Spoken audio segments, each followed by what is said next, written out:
국무조정실장님, 네. 오늘 업무보고 보시면 인사말 보면 대통령 권한대행의 국정 운영을 적극 지원하고 정부의 구심점이 돼 분야별로 현안 조율하는 데 심혈을 기울이겠다. 국정 총괄 조정이 국무조정실의 가장 큰 임무다.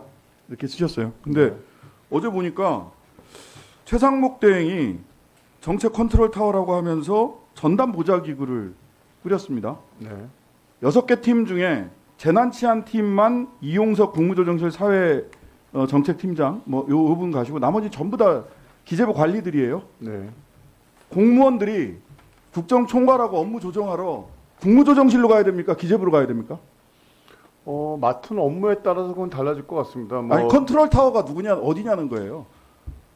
현재는 컨트롤 타워가 어디입니까? 지금 대통령실은 컨트롤 타워일 수 없잖아요. 그러면은 최상목 대행이 보면 국무총리 직무대행이기도 해요. 예, 그렇습니다.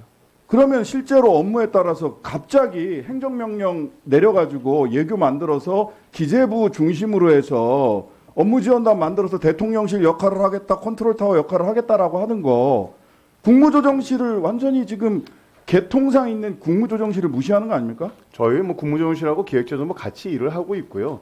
그거를 낸 거는 그러니까 자기의 본연의 업무가 있는데 그 옆에서 그러니까 비서실 역할을 해야 되는 업무들을 동시에 할 수 없기 때문에 그런 친구 그러니까 기재부에서 거기 나가 있는 그 임명이 된 친구들 대부분 보면은 현재 보직이 없는 사람들입니다. 네, 보직이 없는 사람들 거기다 꾸리면서 이 부분이 저희와 같이 지금 커뮤니케이션 하고 있습니다. 저는 좀 납득하기가 어려워요. 국무조정실이 있고 국무총리 국무총리 직무대행이라고요. 지금 최상목 권한대행은 국무총리 직무대행이기도 해요.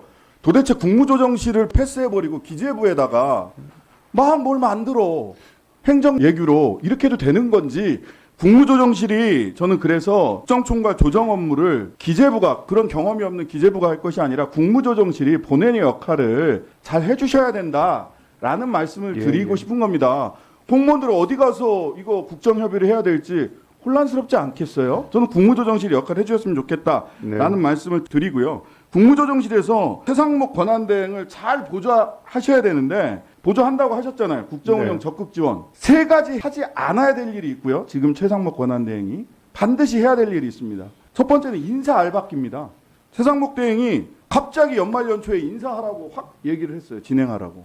그러고 나서 첫 번째 눈에 띄는 인사 뭐했냐? 경찰 조직 인사했죠. 존경하는 윤경호 의원이 내란 특위에서도 말씀을 하셨는데요. 이원모 대통령실 비서관이 중간에 매개가 돼서 용산발 서울구치소 인사가 일어났다. 서울청을 친윤 경찰들로 장악을 해서 실제로 윤석열 내란 수사를 방해하거나 윤석열 파면 이후에 조기 대선이 있을 때 영향력을 행사하려고 하는 것이 아니냐라고 하는 굉장히 구체적인 정황들을 가지고 왔어요. 설마 그게 아니라고 하더라도 최상목 대행이 이런 거 하면 안 됩니다. 지금 왜 오비락이라고 딱 보이기 좋은 인사를 이렇게 하는지 모르겠어요. 저는 국무조정실에서 정부조직법에 따라서 최상목 권한대행이 이런 인사하지 못하도록 직언해야 된다고 보고요.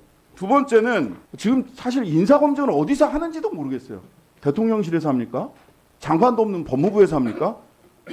인사검증도 이상한데 인사 알박기 하고 있고요. 그다음에 규제 완화 알박기 하고 계세요. 규제 완화 등 통해서 1사분 기준 집중 추진해달라. 규제 완화. 이거 왜 지금 권한대행이 하십니까? 지금 탄핵 심판이 3월 초냐 중순이냐 이러고 있어요. 이것도 알박기 하는 거 아니에요? 특히 이러면서 반도체법 52시간은 원래 반도체법 처음 나와 있지도 않았어요. 칩스법 대응해서 어떻게 지원할 거냐 중심으로 돼 있던 법에 갑자기 최상목 대행 그다음에 여당 쪽에서 52시간 얘기를 끌고 들어옵니다. 그러면서 저런 얘기를 해요. 1사분기 중 집중 추진해달라. 규제 완화. 세 번째 하지 마야 되는 거 하위법령 개정 알박기입니다. 뭐라고 얘기를 하냐. 100건 이상 발굴하고 장관 핵심 브랜드로 삼아 이행의 속도감을 해라. 이런 얘기예요. 지금 파면 결정이 3월 달에 있을 겁니다. 탄핵 심판 결정이. 그런데 갑자기 장관들한테 자기 브랜드 하위법령을 만들래요. 지금 11명의 내란 국무회의 참여했던 분들은 실은 전부 다 사표 내셨던 분들 아니에요? 최상목 대행이 왜 갑자기 장관들 브랜드 만들려고 다그칩니까?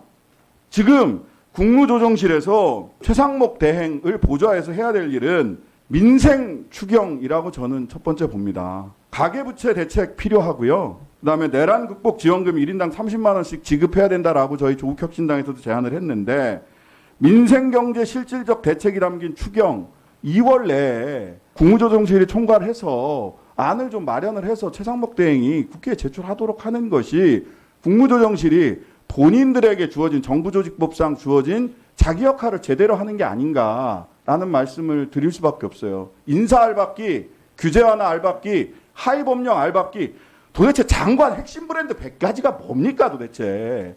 지금 이 판국에 뭐 장관들 나중에 선거 나갈 때 하나씩 뭐 브랜드 하나씩 붙여주려고 하는 거예요? 이런 식의 업무를 이상한 이야기 하지 않도록 저는 국무조정실에서 역할을 잘 해주셨으면 좋겠고요. 나중에 추경과 관련해서는 국무조정실에서도 의견을 좀 주셨으면 좋겠습니다.